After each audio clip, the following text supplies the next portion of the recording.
Chapter 25. It would have been convenient, Yashin thought, as he and his men herded the prisoners through the corridors, if at least one of the Americans could speak Russian. Trying to communicate in his own miserable, half-forgotten, schoolboy English was a nuisance. Then he stopped in his tracks, thinking. When they had captured the Americans before, there had been that big American who had spoken Russian, the one the lieutenant had spoken with so freely. What had happened to him? For that matter, what had happened to Lieutenant Ligacheva? She should be here trying to reassert her authority, and she wasn't. She had spoken to Kazakov and Maslenikov outside, in the valley beyond the little eastern ridge, and then... Then what? Where was she? What the devil is keeping the lieutenant? He demanded of Kazakov. I don't know, sir, Kazakov said. She was just over the ridge, talking to that American. An American? Yashin frowned. The lieutenant still had the big American with her. What was she up to? This would not do, Yashin thought.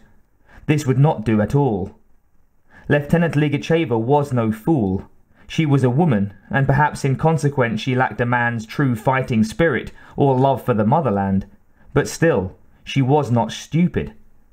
She knew that Yashin was bucking for a promotion at the cost of her own standing, and she would not want to pay that cost.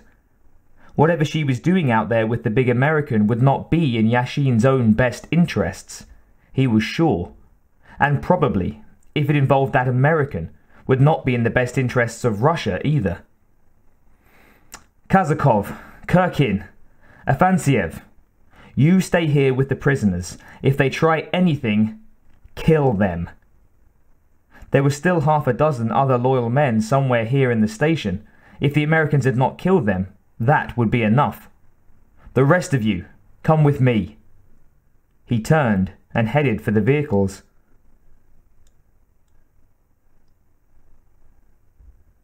Something tells me this overgrown snowmobile isn't going to make it, Schaefer muttered to himself. Ligacheva didn't hear the words, but she didn't need to. She knew what Schaefer had been saying. The little snow tractor was dying. She wasn't sure whether it was succumbing to the fierce cold or whether it was simply out of fuel, but the engine was sputtering and banging. Then it stopped completely. She tried not to think of the 18 or 20 kilometers they would have to walk in the unforgiving cold of the Arctic night in order to get back to pumping station number 12, once they were done with whatever might be done here. First they had to survive their investigation of the alien ship. Now we walk, she said. We're almost there. The tractor wouldn't have taken us much farther in any case. So we walk, Schaefer agreed. After all, we wouldn't want our noisy engine to bother anyone, would we? He grabbed one of the spare blankets from the little vehicle's storage compartment before climbing out into the darkness and wind. He had never entirely trusted the Pentagon's spiffy little electric suits, and after seeing Gennaro's sleeves dribbling yellow goo, he wanted something more to protect him from the wind and cold.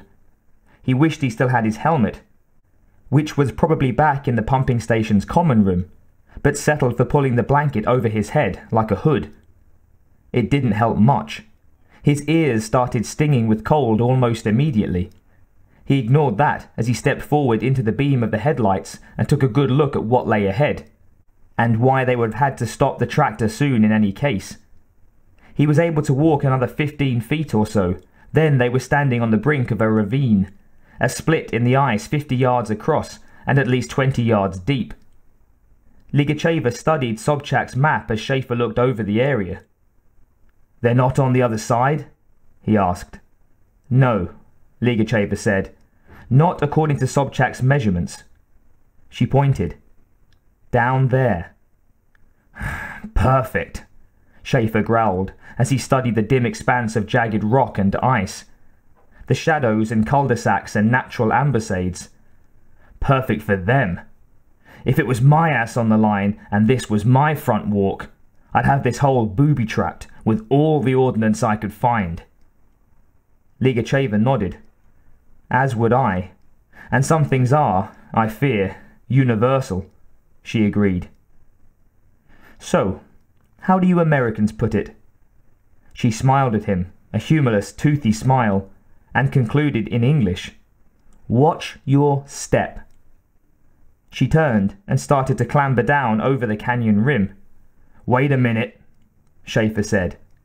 He jogged back to the vehicle, then reached inside and pulled out 2 packs, the one he had been given by Lynch, and one that had been in the vehicle's storage bin. "Might be there's something useful in these," he said, as he ran back up to the rim. He tossed the pack from the little truck to Ligacheva. She nodded and slung the knapsack on her shoulder before resuming her climb. 10 minutes later, halfway down the canyon wall, Schaefer's foot slipped on an icy protrusion. The sudden jar was enough to snap his handhold off the wall, so that he slid 4 or 5 feet down the slope, clutching a chunk of dirty ice before catching himself on a narrow ledge. He wasn't injured, but the rocks left long white scratches down the front of his snowsuit, and his fingers were blackened with dirt.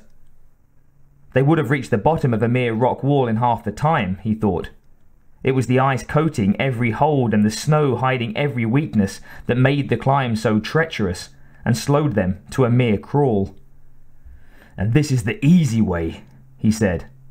"Nothing is easy here, detective," Ligacheva called from below. "You should know that by now." She laughed and lost her own hold, sliding a few centimeters, just as a sharp crack sounded. At first, Schaefer thought a larger than usual chunk of ice had broken somewhere, but then he heard the unmistakable whine of a ricochet and saw the puff of snow where Ligacheva's head had been a few seconds before. "What?" Ligacheva turned her head, staring upward to see what was happening. Standing on the rim of the canyon, 50 meters away, was a man with a rifle. A man in the heavy khaki overcoat of a Russian soldier. "Yashin?" she said, astonished. She had known that Sergeant Yashin disliked her, known he was ambitious, and saw this mission and her alleged weakness as his great opportunity for promotion. But to attempt to shoot his superior officer, it was madness. But in that case, he was clearly mad. That had not been a warning shot. She looked at the silver bullet scar in the ice above her head. That shot had been meant to kill her. Up on the rim, the half-dozen men hung back and watched as Sergeant Yashin took aim again. "Sergeant, are you certain of this?" a soldier asked uneasily. "Of course I'm certain," Yashin barked. "She's a traitor. Why else did she come out here with the American, without any of us, without telling us? They must be planning to steal the alien technology and sell it to the Americans. Or, since he abandoned his companions, maybe to the highest bidder. Do you want the Chinese to have it? No? Then she and the American must be stopped," Yashin said, his finger tightening on the trigger. It was a fairly tricky shot. The lieutenant was half hidden in the uneven, icy wall of the crevasse, and the light was terrible. Still, he knew he had her. Then something bright red flicked across his vision for an instant. He blinked and glanced down. Red dots were scanning across his chest, weaving about. Then they focused into a neat triangle. "Chtoito?" he asked. "What is this?" Then white fire blazed, and a sound like thunder echoed from the walls of the canyon. To the soldiers behind Yashin, the light was blinding. They saw the blue-white flash, then a spray of dark red mist, as what was left of the sergeant's body was flung backward. Then they stood, blinking, eyes trying to readjust to the gloom of the Arctic night. One of them finally stepped forward to where Yashin's corpse lay, smoking on the ice. His chest had been ripped apart, ribs bare and blackened. No more blood was flowing because the heat of the blast had cauterized the blood vessels. There was no question at all that the sergeant was dead. "What happened?" demanded someone. "He's dead," replied the soldier who had first stepped forward. "How?" "Ligacheva and the American," someone else replied. "They must have killed him." "I don't know," said the man looking down at Yashin's corpse. "Who else could it have been?" the other demanded. He pointed down into the canyon. "Do you see anyone down there?" The man in the lead looked down into the ravine and could see no one but Ligacheva and Schaefer, still inching down the rocks. But it was dark down there, and there were dozens of places to hide among the rocks. "I see no one else," he admitted. "But this... What could they have that could do this?" He gestured at the body. "Some secret American weapon," another soldier replied. "The Americans love secrets." For a few seconds, the six of them still milled about uncertainly. Then Maslenikov took charge and said, "Follow them." Meanwhile, Schaefer and Ligacheva had completed their climb down into the darkness of the ravine.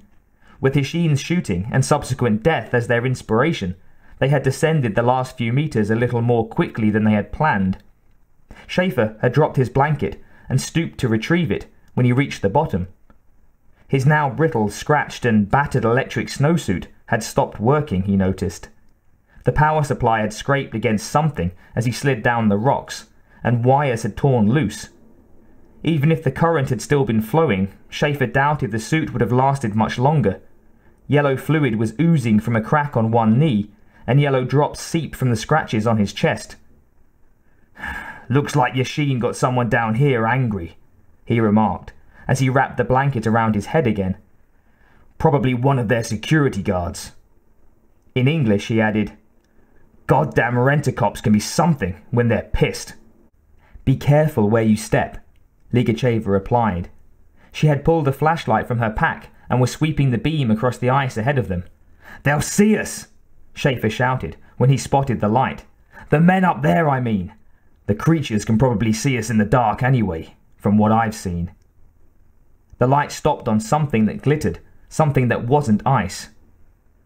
"It would appear that your rent-a-cops have left us a souvenir," Ligacheva said. "I would not like to step on that, whatever it is." Okay, Schaefer admitted. "So maybe the light was a good idea. Now turn it off." Ligacheva did, just as a rifle cracked and snow spat up from a bullet impact. "Jesus," Schaefer said. "Your boys up there are stubborn. I thought that even if seeing Yashin's head blown off didn't send them running home, they'd take their time about coming after us again." He turned.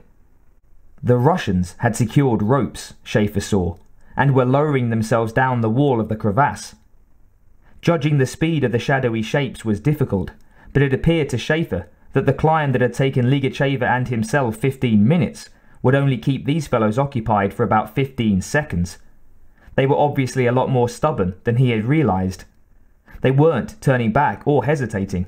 Instead, they were already in active pursuit again. "Back!" Ligacheva shouted at the descending soldiers, waving frantically.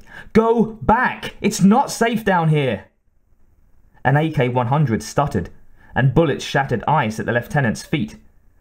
"I don't think they're listening," Schaefer said, as he swept an arm around Ligacheva and snatched her off her feet.